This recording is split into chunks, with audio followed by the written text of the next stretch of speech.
Assalamualaikum warahmatullahi wabarakatuh. Perkenalkan, nama saya Elpeni Bumbungan dengan NIM SF2206005. Di sini saya akan menjelaskan beberapa materi terkait dengan mata kuliah teknologi sediaan cair dan semi padat.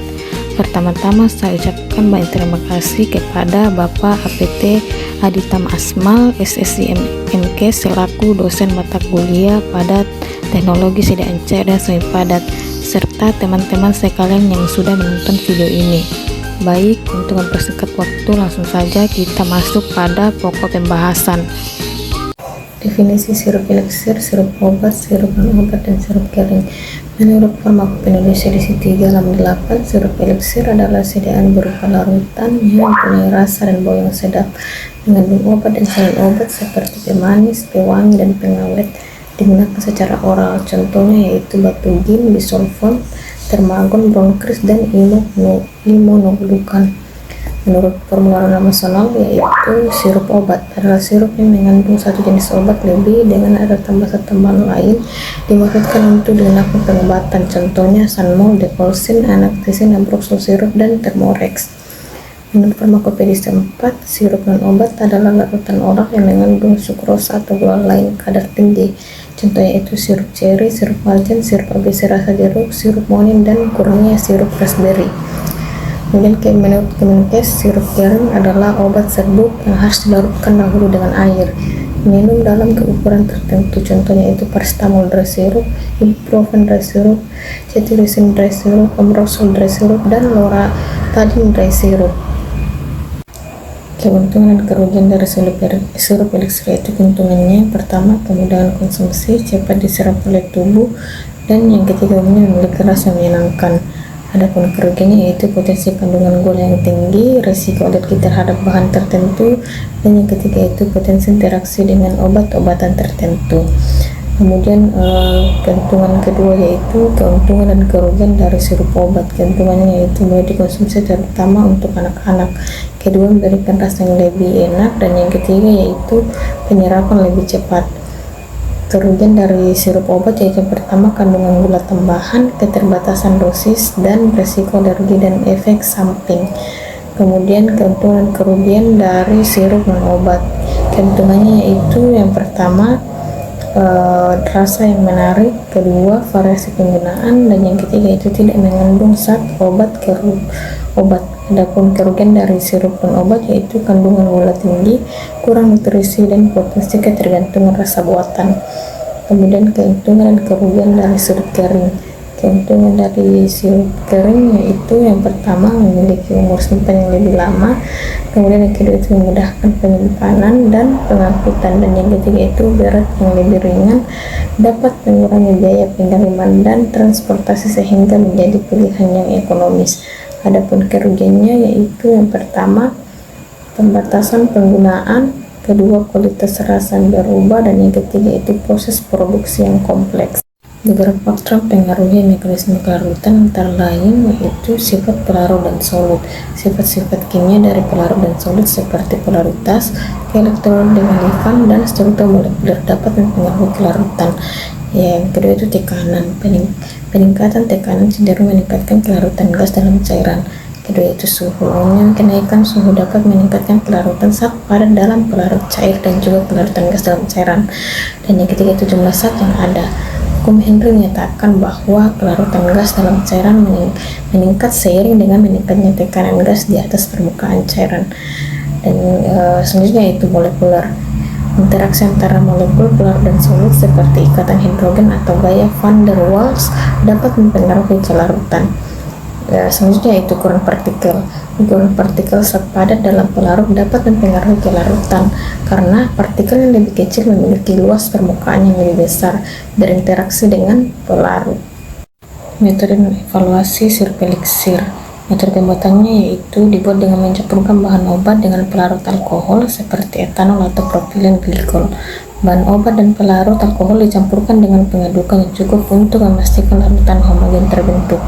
Adapun evaluasinya dari sediaan sirup eliksir yaitu yang pertama, fisikokimia sediaan seperti viskositas, kejernihan, dan pH diukur untuk memastikan kualitas fisik dan kimianya. Dan yang kedua itu uji stabilitas. Uji stabilitas dilakukan untuk menilai sejauh mana sediaan dapat bertahan dalam kondisi penyimpanan yang berbeda. Dan yang ketiga itu uji organoleptik.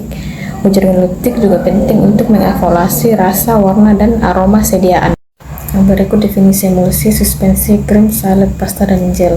Menurut Ansel halaman 376, emulsi adalah suatu dispersi di mana fase terdispersi terdiri dari bulatan-bulatan kecil zat cair yang terdistribusi keseluruhan pembawa yang tidak saling bercampur.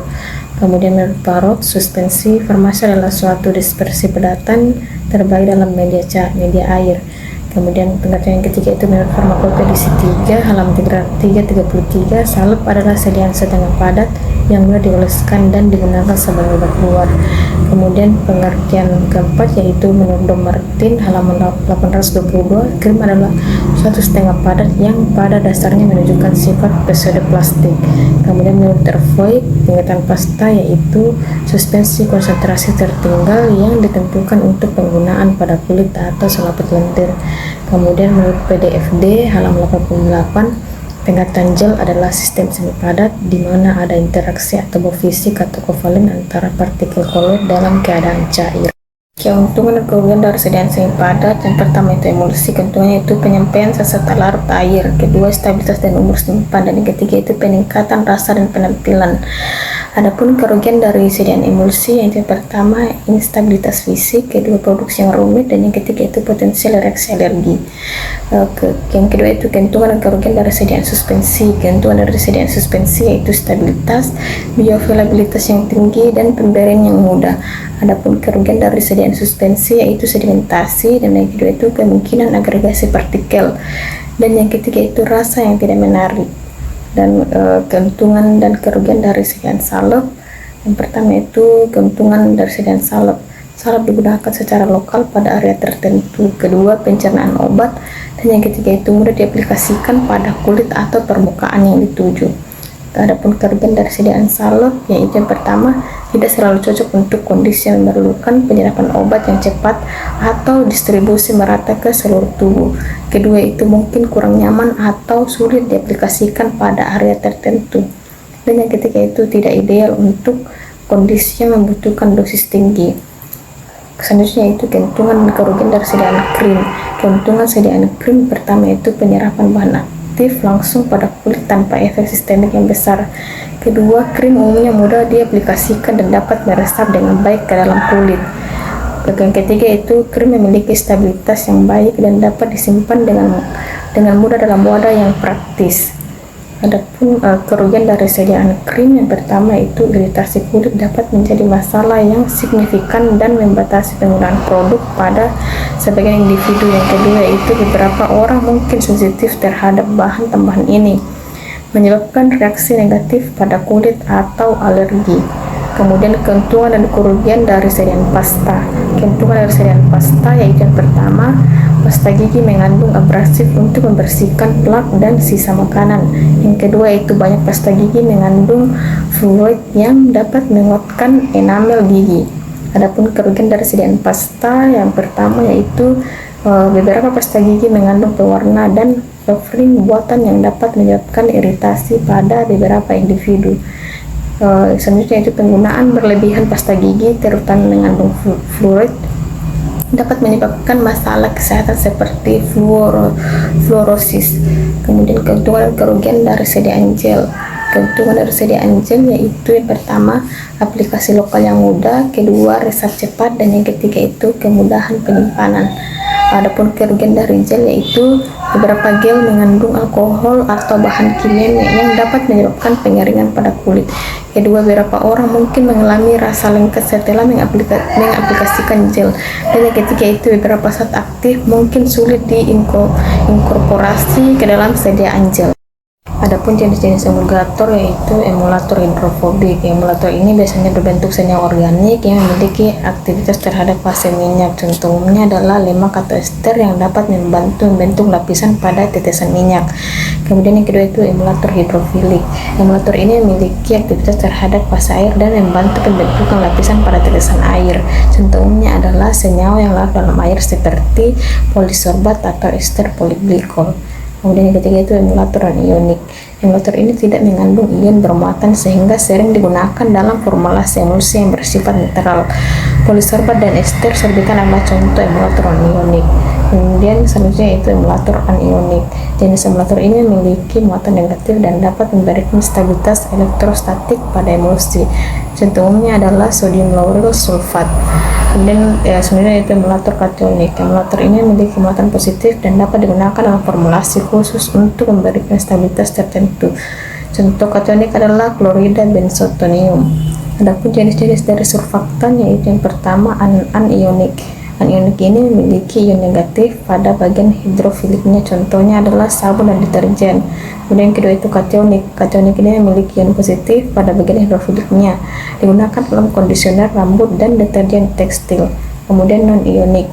Non-ionik ini tidak memiliki muatan ionik, kemudian digunakan dalam produk-produk kecantikan seperti krim dan lotion. Kemudian biosurfaktan. Biosurfaktan dihasilkan oleh mikroorganisme dan memiliki aplikasi di bidang lingkungan dan industri. Definisi HLB atau hydrophilic lipophilic balance adalah ukuran digunakan untuk mengevaluasi sejauh mana suatu zat bersifat hidrofilik atau sukar air atau lipofilik suka lemak.